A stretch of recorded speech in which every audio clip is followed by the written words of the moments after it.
Welcome back to Awareness Step 1. So I invite you to get yourself comfy.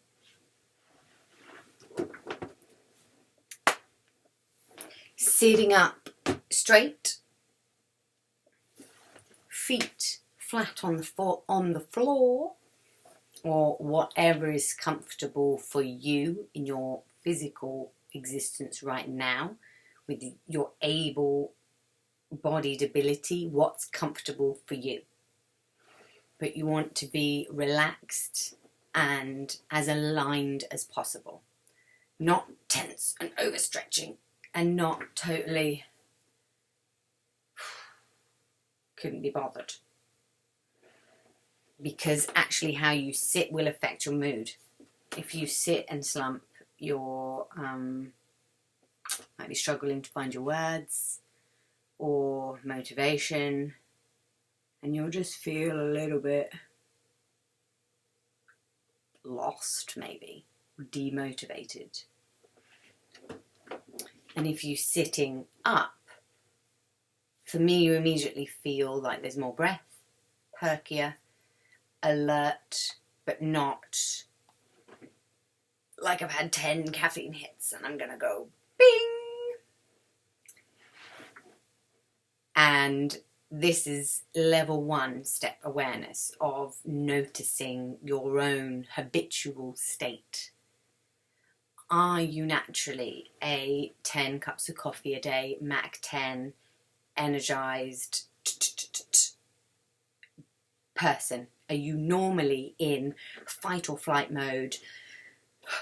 If I don't make money today, then the world's going to end. And if I don't do this, then... And you feel like you're in that fight or flight stress response all of the time. And that's actually quite common nowadays. It is built within our body for survival. It used to be because if a saber-toothed tiger was prowling around or attacking us, we would much rather run, save our lives, to have that adrenaline hit and have the adrenaline hit keep going so that we could run for 2-3 days straight without sleeping, rather than get tired, fall asleep behind a rock and get eaten. So the fight or flight stress response is the main cause of insomnia and illness and things like that, because people are on all the time on that fight or flight stress response, and it never gets a chance to go off and for the body to recalibrate, because there's always a new threat in the mind, whether that's not enough money or usually comes down to safety and security. And the main safety and security blankets are finances, money, house. If you've got children, are they fed and safe and warm? And some people would equate eating with security. Some people finance with security. So insomniacs or people coming from lack that are stressed about money, or people that are stressing overeating, for me, they're normally in that perpetual fight or flight response and they can't get out of it. And if you clock that and go, and you become aware of that and you say, oh, wow, okay, body, now we know what to do. What the body does in a fight or flight response is send all the blood to the fingers and to the legs. Where the blood is supposed to be is in your guts and around your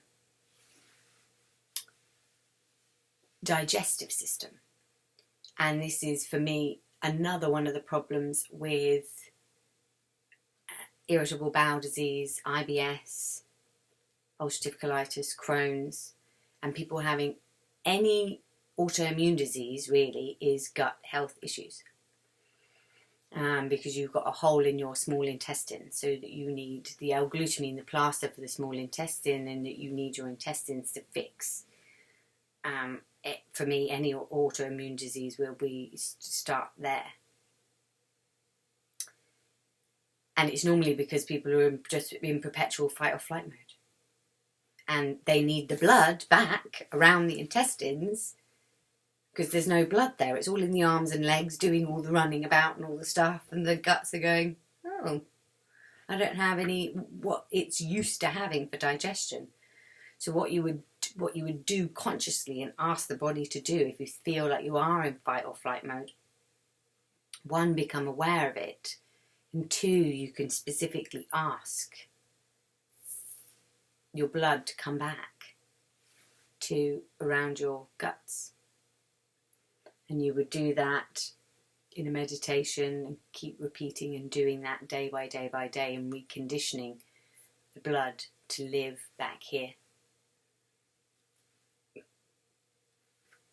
I used to be very, very cold all the time, and that was because I was perpetually in fight or flight mode. So that could be another one of the telltale signs for you if you're someone that's always cold. And I was like, but if I've got more blood in my hands and my legs, why are they now why am I always cold? No idea, but apparently we need the blood here to keep the entire system warm. It's not good enough having all the blood dispersed in the arms and legs, and then I think really internally that's why you feel cold, because there's no blood where it should be. So when I asked the blood to come back to here, I was like, oh, I'm warm. My body temperature has sorted itself out. And I'd lived for quite a few years just going, well, I'm just so annoyed with being cold. The other one is if you're demotivated and if you always slouch and you're always sitting like this, or you're always a little bit not with it, I guess. So the first thing on awareness is to notice your habitual tendency. Do you habitually slump and couldn't be bothered and procrastinate? And are never quite sure what to do. Therefore you do nothing because you're not sure. Should I do this or should I do that? Oh, I don't even know, so I'll just do nothing. I just won't. It's too much. I won't do anything today. No, I can't face it.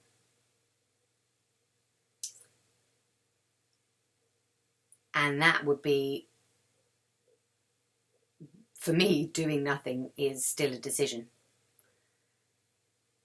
If you're in that, oh, shall I do this, should I do that, or should I do nothing? By doing nothing, that is still a decision. And that, if that's your habitual place, habitual habit, then just be aware of that. Do you procrastinate and do nothing because you're unsure? So level 1 of awareness is just heightening your awareness to yourself. And that can literally be through posture. Do you sit like this? If you're told to sit up, do you sit like this? Really, really alert, trying really, really hard, really, really over exerting because I'm full of fight or flight mode? Or is it easy for you to sit relaxed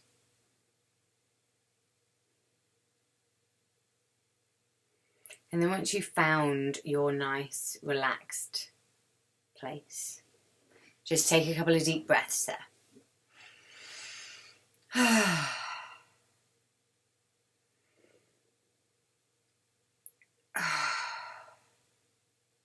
And then on the last one, hold at the top.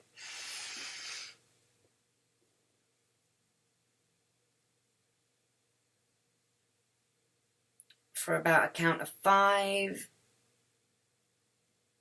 And then release.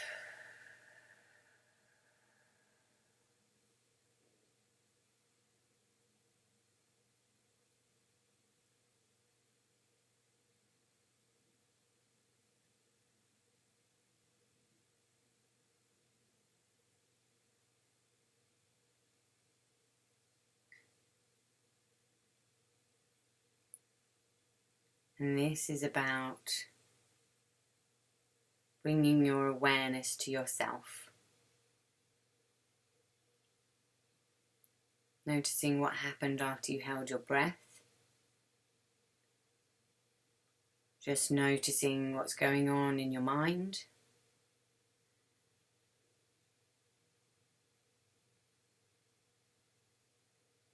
And then noticing what's going on in your body.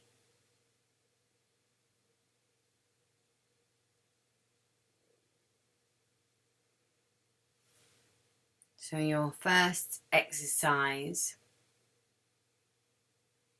is to just check into those 3 things. The light went off on the computer, So to sit as comfortably as possible, then close your eyes. Take 3 deep breaths, hold the last one,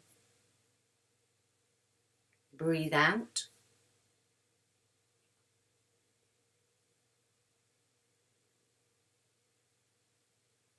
and then just ask yourself where you're at.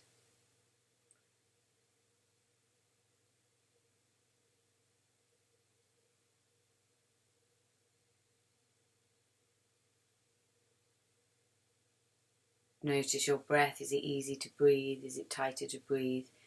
And then the next step is to notice if you're judging your thoughts. I just want you to just practice being your observer. Notice your breathing. Notice your mind, what your mind is doing. And then notice your body. So 3 things: breath, mind, body. And just check in with each of those 2 things. Notice the breath. Notice your thoughts, any judgments that you're having on yourself for that day. Any observations? Do you feel proud of your observations? Do you feel like, oh, I'm not sure if I'm doing it right? Whatever it is, journal down your thought process, because there isn't a wrong, it will be valid. If you feel it's wrong, then that's part of your process. This is about being true to whatever is alive in you, rather than thinking that you're needing to impress the teacher, that you're needing to do it a certain way, that you're needing to do it, oh, I just need to get this technique down, and then it will be, that will be telling about you and your personality. Are you all about getting it right and the techniques and the details? Are you all about just wanting a quick, do you want to know really quickly? Do you want the answer? Do you have this pull to really need to know? Come on, Claire, get to the point. Are you a bit struggling with motivation? Oh, I don't see the point in doing this.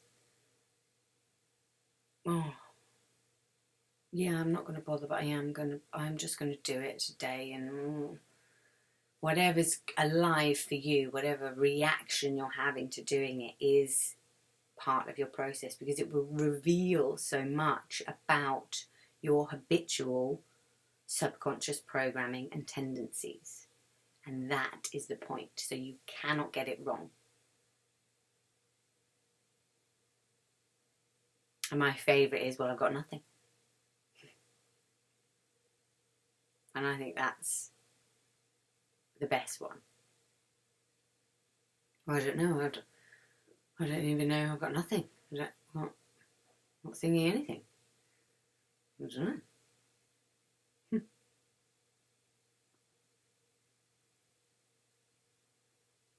And through the nothingness is the doorway. In my shamanic training, the Keros talk about the space in between. And I think all spirituality really talks about the space. Even science now is banging on about the space. That we are 1% matter and 99.9% space. Space and possibility.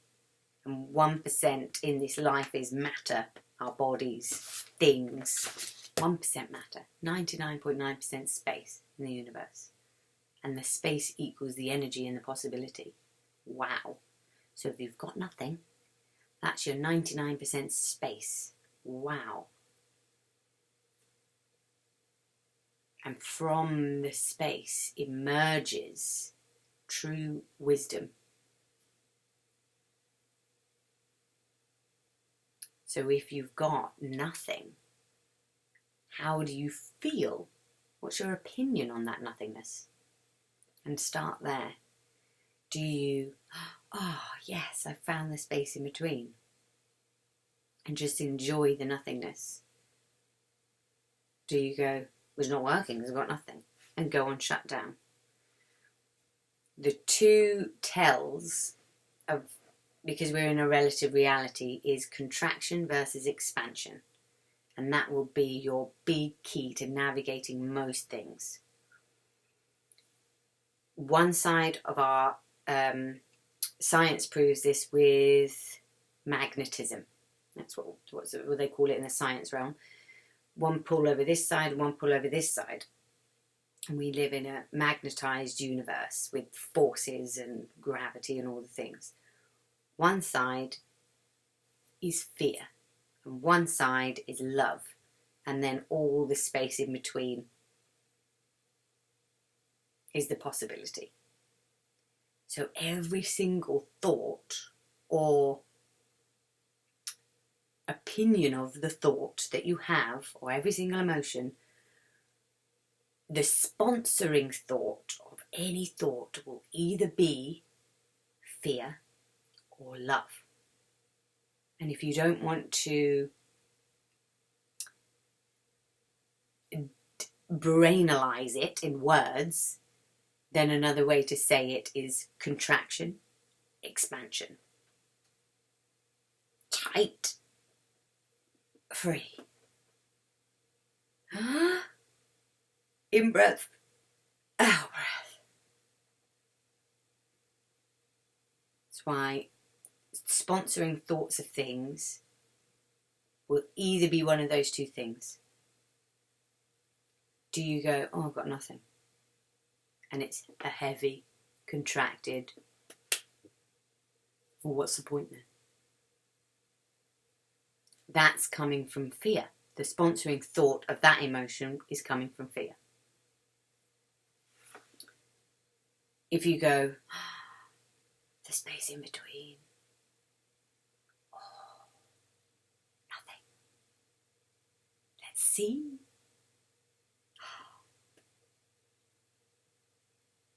And it's like you're teetering on the edge of a cliff.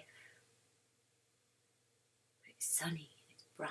There's loads of space. But there's nothing. Or you're happy, free falling in the nothing. If you don't want to fall and you're like, don't go into the nothingness, that's a contraction. Okay? And you'll either be on one of the two sides. And sometimes it gets tricky because it's not completely obvious which side it is. If it's really obvious, it'll be way over there. If it's really obvious, it'll be way over there. But it might just be the tiniest little contraction. And you've got to search for that and be like,